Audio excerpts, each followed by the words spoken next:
की शुरुआत कर लेते हैं। हम बात कर रहे हैं इंफ्रास्ट्रक्चर की, और जैसे जैसे शहरीकरण, जिसे अर्बनाइज भी कहा जाता है, अर्बनाइजेशन जिस तरीके से आगे बढ़ रहा है लगातार, उस पर बात करना बहुत ज़रूरी है। बहुत सारे ऐसे पॉइंट्स हैं, बहुत सारे ऐसे आइडियाज़ हैं जिन पर काम हो भी रहा है या फिर जिन पर काम आने वाले समय में होना है। तो उसी के लिए एक पूरा पैनल यहाँ पर इस मंच पर अब मैं बुलाना चाहूँगी। सबसे पहले देखिए, जो टाउन प्लानिंग की बात जब होती है तो टाउन प्लानर्स के मन में आने वाले समय के लिए आखिर क्या चल रहा है, कौन कौन से वो फैक्टर्स हैं जिन पर अभी भी हमें बहुत काम करने की ज़रूरत है। ना सिर्फ वो हमारी आज की ज़रूरतें बल्कि हमारे कल को भी संवारेंगे, हमारे फ्यूचर को और ज़्यादा ब्राइट करेंगे। इसी पर हम बात करेंगे और हमारी जनरेशन उनसे क्या सीख सकती है, क्योंकि जो आज होगा वो बेहतर कल की एक तस्वीर गढ़ने का काम करेगा। तो जैसे जैसे तेज़ी से अर्बनाइज इंडिया हो रहा है, सस्टेनेबल, स्केलेबल और स्मार्ट सिटीज़ की बात करना, उन्हें बेहतर और किस तरीके से बनाया जाए, ये बहुत ज़रूरी हो जाता है। तो इसी पर हम बात करने के लिए अपने ख़ास मेहमानों को मैं यहाँ पर इन्वाइट करना चाहूँगी। यहाँ पर हमारे साथ मिस्टर अक्षय रथ, को फाउंडर एंड CEO EcoX। जोरदार तालियों के साथ उनका स्वागत कीजिएगा। स्टेज पर मैं उन्हें इन्वाइट करना चाहती हूँ। और इसी के साथ मैं यहाँ बुलाना चाहूँगी mister Dikshu C Kukreja, urban planner, town developer और आर्किटेक्ट, जिन्हें फ्यूचर रेडी और पीपल सेंट्रिक सिटीज़ बनाने का एक लंबा अनुभव है। हमारे भारत में शहर बहुत तेज़ी से बढ़ रहे हैं। टाउन प्लानिंग को लेकर बहुत सारी ऐसी बातें हैं जो होती हैं और कई बार हम उन पर बात करना चाहते हैं, लेकिन हमें कोई प्लेटफॉर्म नहीं मिलता है। और इसीलिए आज हमने अपने मेहमानों को यहाँ पर बुलाया है ताकि हम उनसे बात कर सकें।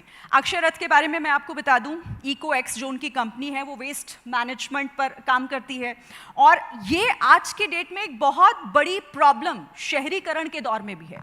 साथ ही साथ हम इस पर भी बात करेंगे कि क्या छूट रहा है, क्या मिस हो रहा है, जिस पर हम बात भी नहीं कर पाते। और जब तक हम उस पर बात नहीं करेंगे हम आगे बढ़ेंगे कैसे, हम उस फ्यूचर की प्लानिंग कैसे करेंगे जिस पर हमारा आज बात करना बहुत ज़रूरी है, क्योंकि ये जेनजी का दौर है।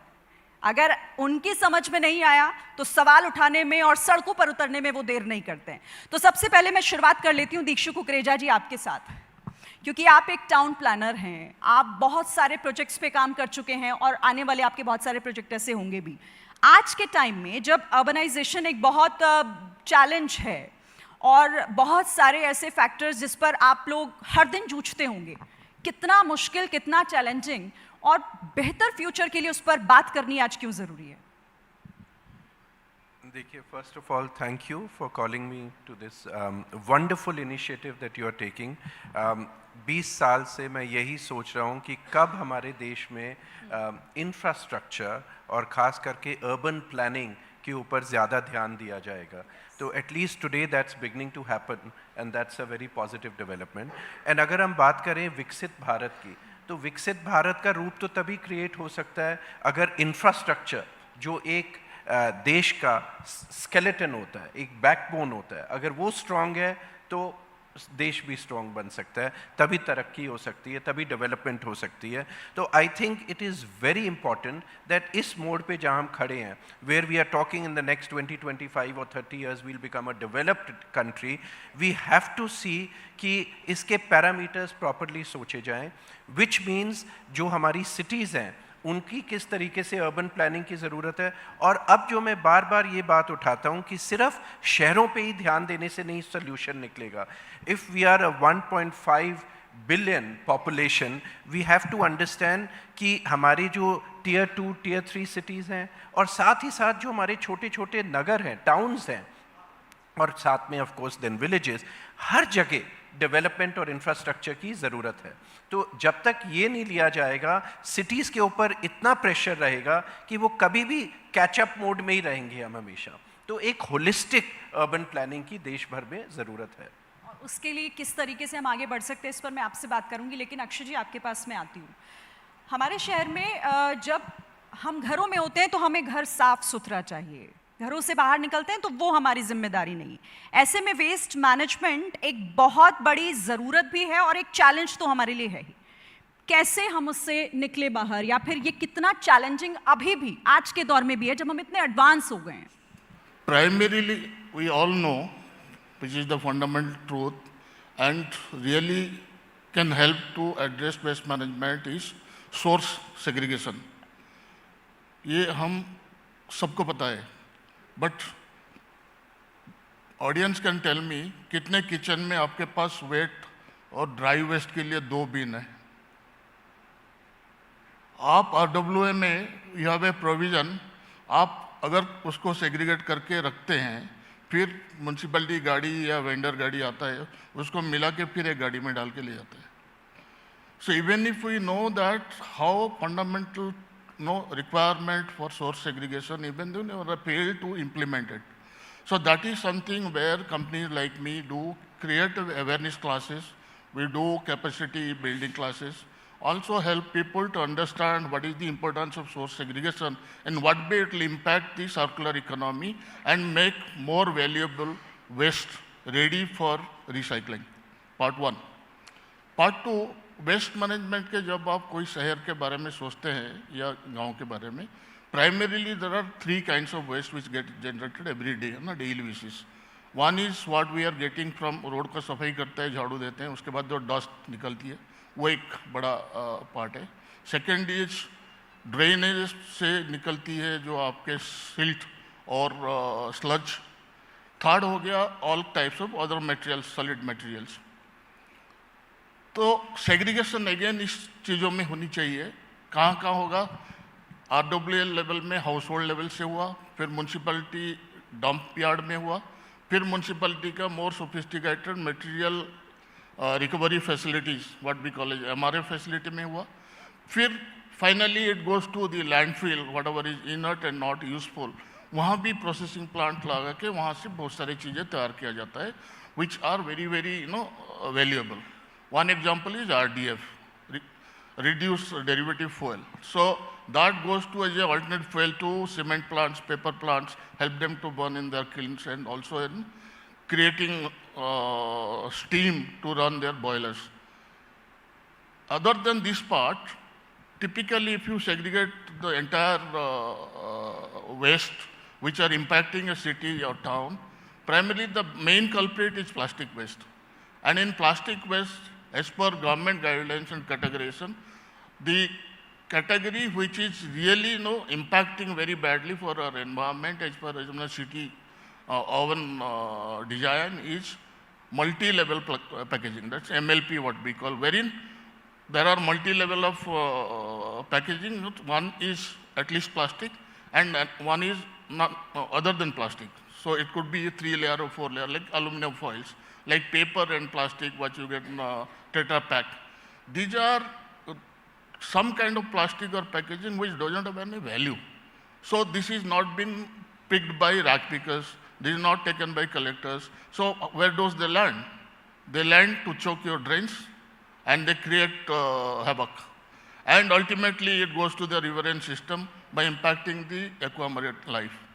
So the answer to such a culprit, there are 3 levels of action plans which government has done. One is they have created something called EPR, Extended Producer Responsibility. If people are not aware of this, the very simple words. EPR is a law mandated by Government of India, monitored by Central Pollution Control Board, which states that if you are a producer, importer or brand owner using plastic packaging for selling your products, it is your extended responsibility to collect back and recycle that many quantity of plastic you are using if they are recyclable. If not, they have to be incinerated in designated entities registered by Central Pollution Control Board. It could be a cement plant, it could be a waste to energy plant, waste to oil plant, paper plant, so on and so forth. Okay. So by doing this, they have integrated almost part of 58,000 entities, part of EPR portal which is run by CPCB, and that is purely helping at MRF level to segregate valuable waste and non-valuable waste and directing the valuable waste to be part of circular economy by enhancing the sustainability, by improving the product design, so on and so forth. But last but not least is somewhere we are lacking the proper collection mechanism for category 2 and category 3 plastic, that is flexible plastic and MLP plastic.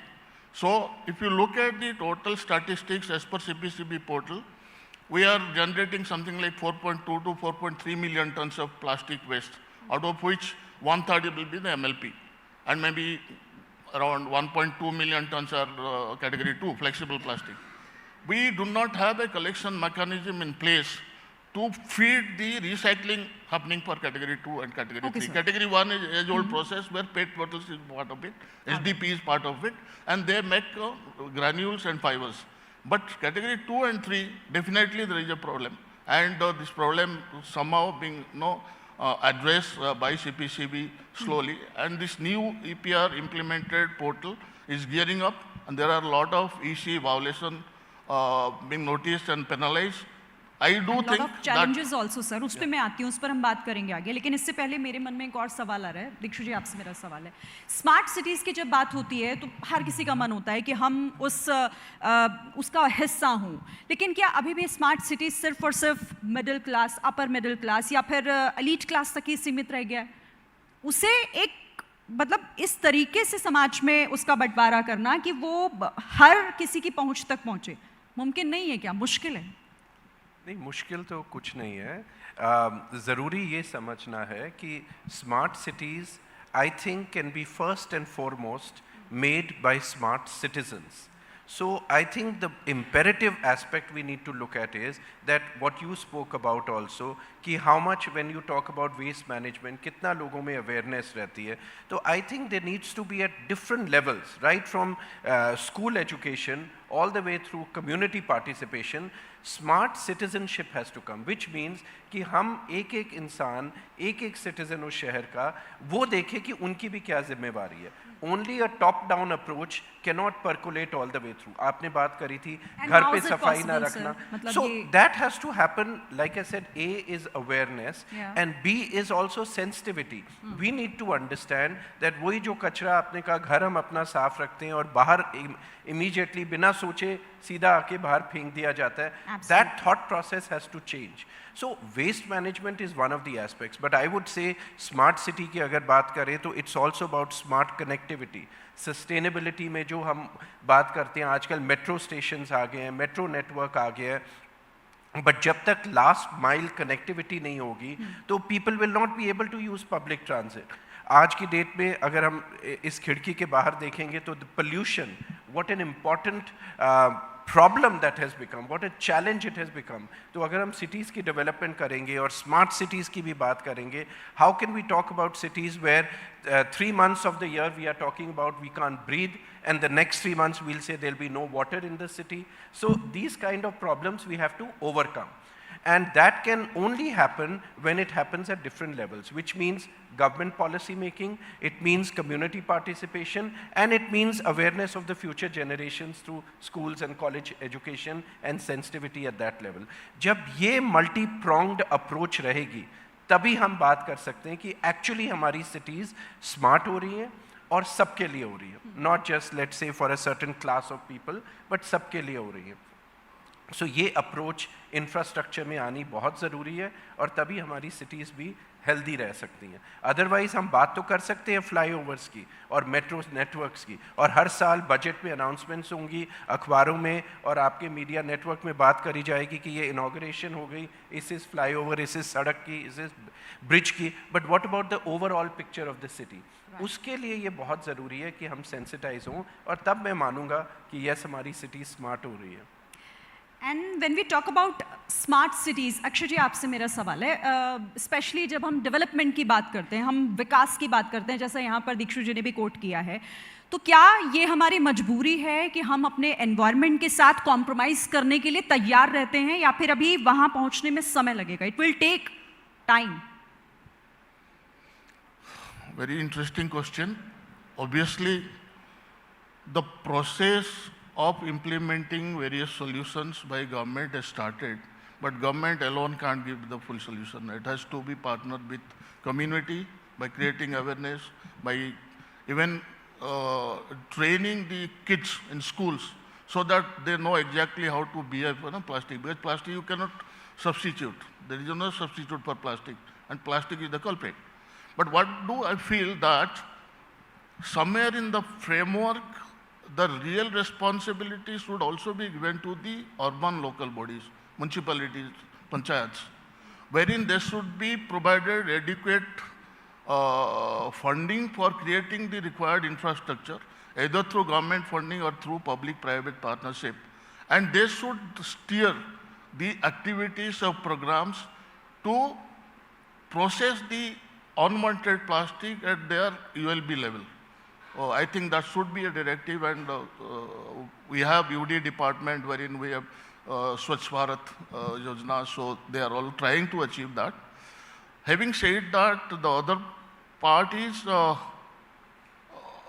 plantation. So plantation is one of the very important factor which PMO has all taken care, and they have created a green credit program under IFCRE, which is based in Dehradun, wherein all the companies who are into infrastructure, mining and refining, whatever trees they are uprooting in forests for setting up their factories, double the amount of trees they need to plant.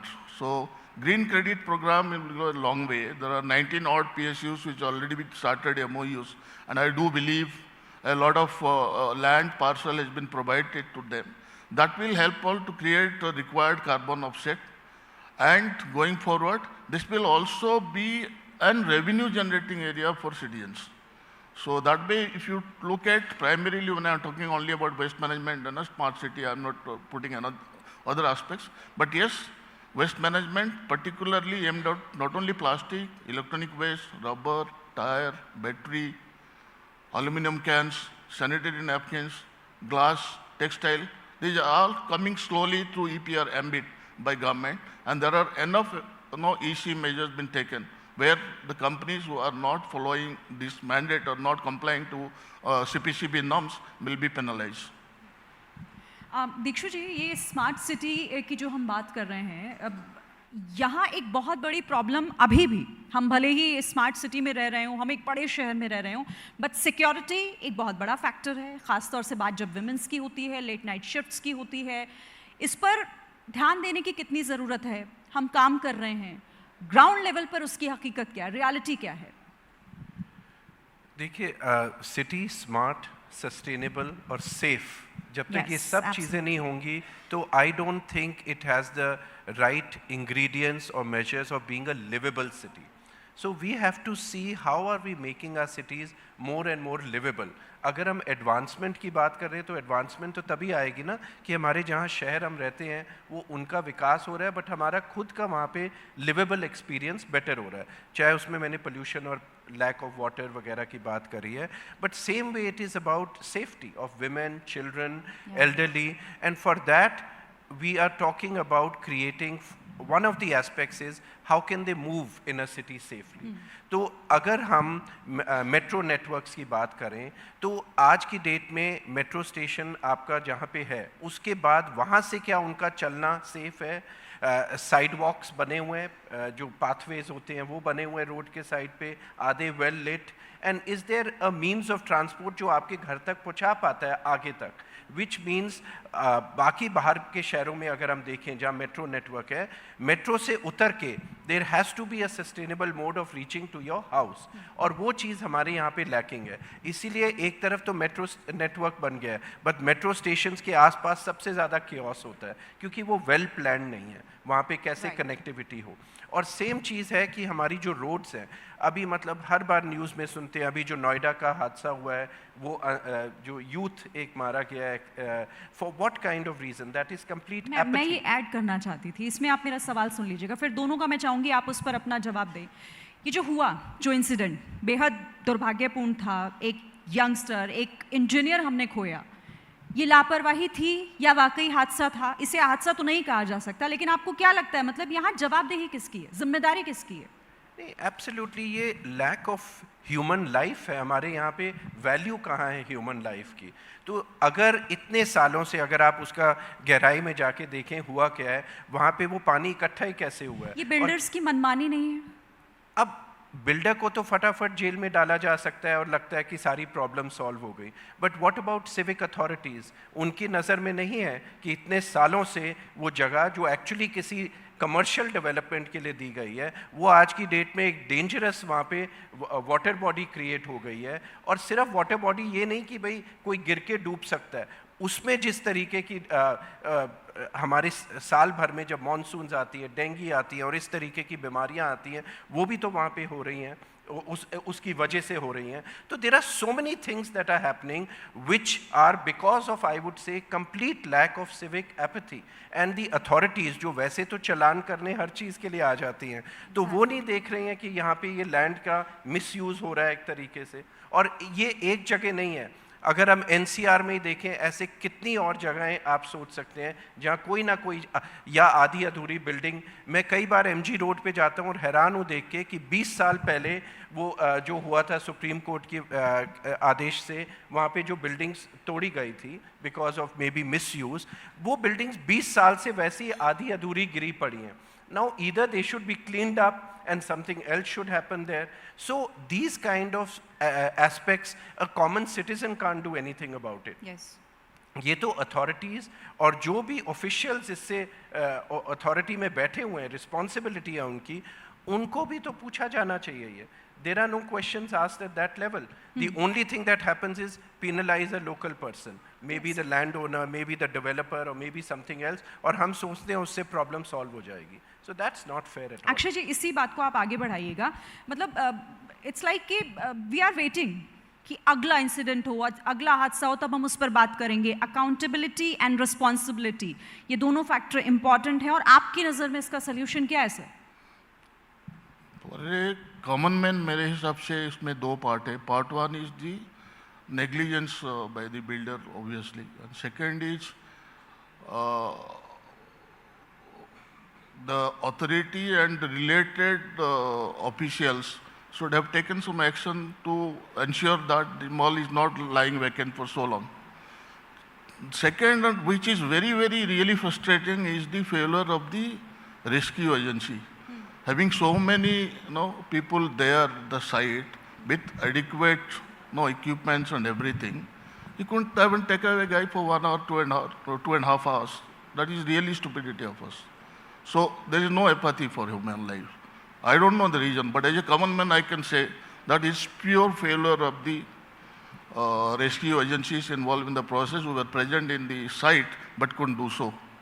Even today, after 5 days, they are taking out the vehicle. Forget about that life which has gone for 2 hours. You take 5 days time to take out a vehicle from a dump. लेकिन मैं इसमें थोड़ा सा आप add और कीजिएगा। आपने कहा कि बहुत सारे ऐसे फैक्टर हैं, लेकिन इन्हें रोकना बहुत ज़रूरी है, ये आगे ना हो इस तरह की कमियां। और जो आप भी कह रहे थे कि एमजी रोड और ऐसी तो पता नहीं कितनी सारी रोड्स हैं जहाँ पर हम देखते हैं कि खंडहर हो चुकी हैं बिल्डिंग्स, कुछ नहीं पता कब बनकर तैयार होंगी, लोग उनमें आकर कैसे रहेंगे, लोगों का पैसा तक फंसा हुआ है। सर, ये सारी चीज़ें तो ऐसी हैं ना जिस पर हम बात करते हैं लेकिन सोल्यूशन नहीं मिल पाता। Tightening the compliance norms and putting enough punishment in place will the right answer for that. That's as simple as that. Dikshu जी, आपका कमेंट इस पर? आई वुड से कि जिन अथॉरिटीज़ ने डिसाइड किया कि वो वहाँ पे बिल्डिंग को अब तोड़ देना चाहिए, वही अथॉरिटी को उसके लिए फिर आगे भी देखना चाहिए ना कि उसकी रिहैबिलिटेशन ऑफ दैट स्पेस क्या करी जा रही है। और जहाँ तक कि आपने कहा ये खंडर कई आधी अधूरी बिल्डिंग्स बनी पड़ी हैं which have been built by developers और उन्होंने प्रोजेक्ट्स पूरे नहीं किए, इसकी वजह से अब रेरा आया है, बाकी अथॉरिटीज़ भी बीच में आ रही हैं। बट आई थिंक इसका सोल्यूशन तभी निकलेगा जब ये सब एक टाइम बाउंड मैकेनिज्म में हो। अदरवाइज एक प्रॉब्लम से निकल के एक अथॉरिटी फॉर्म करी जाती है और वो उसका चार्ज लेती है, लेकिन फिर उसका कोई टाइम लिमिट है नहीं। अभी भी जैसे अगर हम एग्जांपल देखें, कई डेवलपर के प्रोजेक्ट्स जो टेक ओवर किए गए हैं या वहाँ पे डिस्प्यूट रेजोल्यूशन प्रोफेशनल्स लगाए गए हैं या जो भी मैकेनिज्म तक पहुँचे हैं, उसका जो होम बायर को फ्लैट मिलना था वो कितनों को आज तक भी मिला है। सो जब तक ये पॉलिसीज़ नहीं होंगी कि एक टाइम के अंदर इनका सोल्यूशन निकाल के प्रोवाइड करना है, they will just carry on. So एक प्रॉब्लम से निकल के हम दूसरी प्रॉब्लम को ड्रैग ऑन करे जा रहे हैं, बट रिजल्ट तो वहीं का वहीं है ना।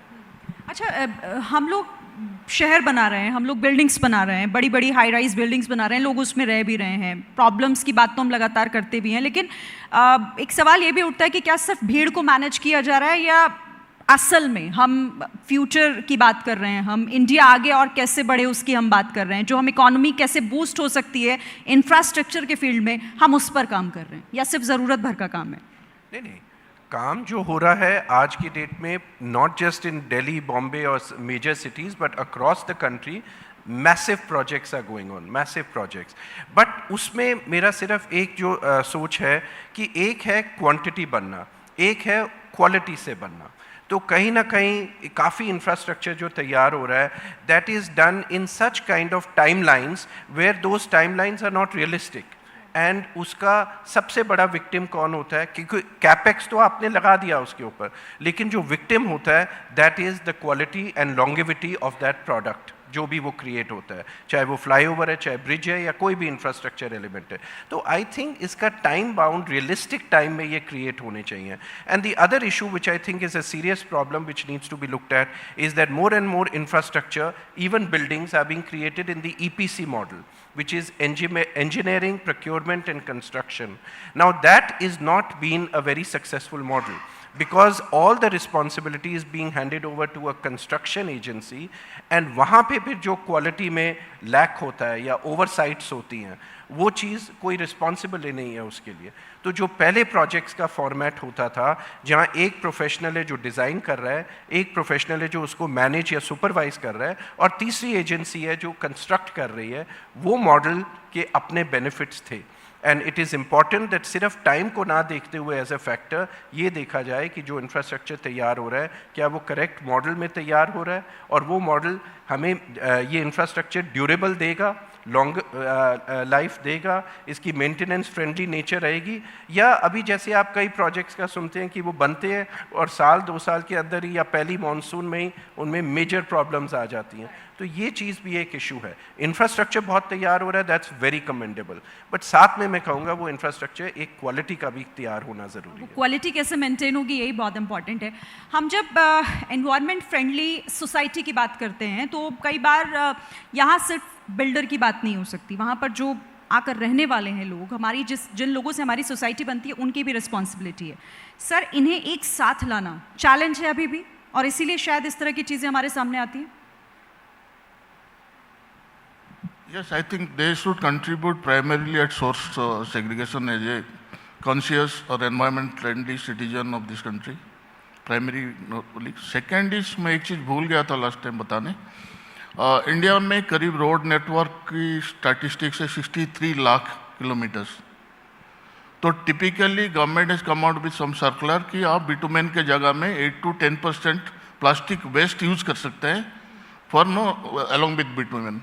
अगर वो भी गवर्नमेंट उसको इम्प्लीमेंट कर दे तो think about 63 lakh into even 10 kgs 15 kgs of plastic going as a maintenance और laying on road construction, that itself will eradicate the entire MLP negative impact in the whole country. But government एक ही circular अभी निकाले कि cities और towns with 5 lakh and more potential population, it is mandatory for them to use plastic to the extent of 8 to 10%. But उसको अगर ठीक से implement किया जाए, that will help a long way, to reduce plastic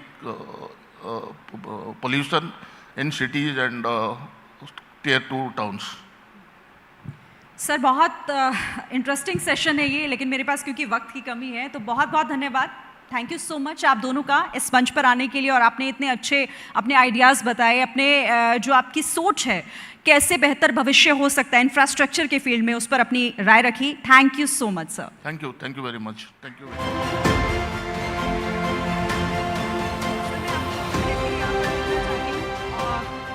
felicitation के लिए, और मैं यहाँ पर अपनी national sales head ABP network को बुलाना चाहती हूँ। जया सूरी जी, प्लीज स्टेज पर आइएगा, हमारे पास मेहमान।